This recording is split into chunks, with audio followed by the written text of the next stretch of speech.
ತಾಲೂಕಿನಲ್ಲಿ ಆನೆ ಹಾವಳಿ ವಿಪರೀತವಾಗಿ ಸಾಕಷ್ಟು ಬೆಳೆನಾಶವಾಗಿದ್ದು, ರೈತರು ಆತಂಕಕ್ಕೀಡಾಗಿದ್ದ ಸಮಯದಲ್ಲಿ ಶತಾಯಗತಾಯ ಆನೆ ಹಾವಳಿಯನ್ನು ನಿಯಂತ್ರಿಸಬೇಕೆಂದು ಪುಂಡಾನೆಗಳ ಸೆರೆಗೆ ಅನುಮತಿ ತಂದು 6 ಆನೆಗಳನ್ನು ಹಿಡಿಯಲಾಗಿತ್ತಾದರೂ ಜಿಲ್ಲೆಯಲ್ಲಿ ಆನೆಗಳ ಸಂತತಿ ಹೆಚ್ಚಿರುವ ಕಾರಣ ಆನೆ ಹಾವಳಿ ನಿಯಂತ್ರಣಕ್ಕೆ ಬಂದಿರಲಿಲ್ಲ.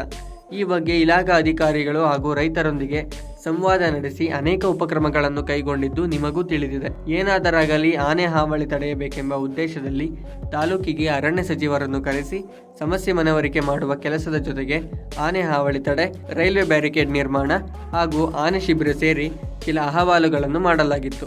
ಅಹವಾಲಿಗೆ ಸ್ಪಂದಿಸಿರುವ ಸಚಿವರು ಜಿಲ್ಲೆಯಲ್ಲಿ ಆನೆ ಹಾವಳಿ ತಡೆಯುವ ಸಲುವಾಗಿ 23 ಕಿಲೋಮೀಟರ್ ರೈಲ್ವೆ ಬ್ಯಾರಿಕೇಡ್ ನಿರ್ಮಾಣಕ್ಕೆ ಸಮ್ಮತಿಸಿ 35 ಕೋಟಿಗೂ ಹೆಚ್ಚು ಅನುದಾನವನ್ನು ಬಿಡುಗಡೆ ಮಾಡಿದ್ದು, ತಕ್ಷಣವೇ ಕೆಲಸ ಪ್ರಾರಂಭಿಸುವಂತೆ ಸೂಚಿಸಿರುವುದು ಸ್ವಾಗತಾರ್ಹವಾಗಿದೆ. ಈಗಾಗಲೇ ಆನೆ ಹಾವಳಿ ತಡೆಯುವ ನಿಟ್ಟಿನಲ್ಲಿ ಇರುವ ಎಲ್ಲ ಮಾರ್ಗೋಪಾಯಗಳನ್ನು ಅಧಿಕಾರಿಗಳ ಜೊತೆ ಸೇರಿ ಚರ್ಚೆ ಮಾಡಲಾಗುತ್ತಿದ್ದು, ಬಾಕಿ ಉಳಿದ ರೈಲ್ವೆ ಬ್ಯಾರಿಕೇಡ್ ಕಾಮಗಾರಿ ಪೂರ್ಣಗೊಂಡರೆ ತಕ್ಕ ಮಟ್ಟಿಗೆ ಆನೆ ಹಾವಳಿಗಳನ್ನು ನಿಯಂತ್ರಿಸಬಹುದಾಗಿದೆ. ಮುಂದೆ ಸಚಿವರ ಸಹಕಾರ ಪಡೆದು ಹಂತ ಹಂತವಾಗಿ ಆನೆ ಹಾವಳಿಗೆ ಕಡಿವಾಣ ಹಾಕಲು ಪ್ರಾಮಾಣಿಕ ಪ್ರಯತ್ನ ಮಾಡುತ್ತೇನೆಂದು ಶಾಸಕ ಸಿಪಿ ಯೋಗೇಶ್ವರ್ ಮನವಿ ಮಾಡಿಕೊಂಡಿದ್ದಾರೆ.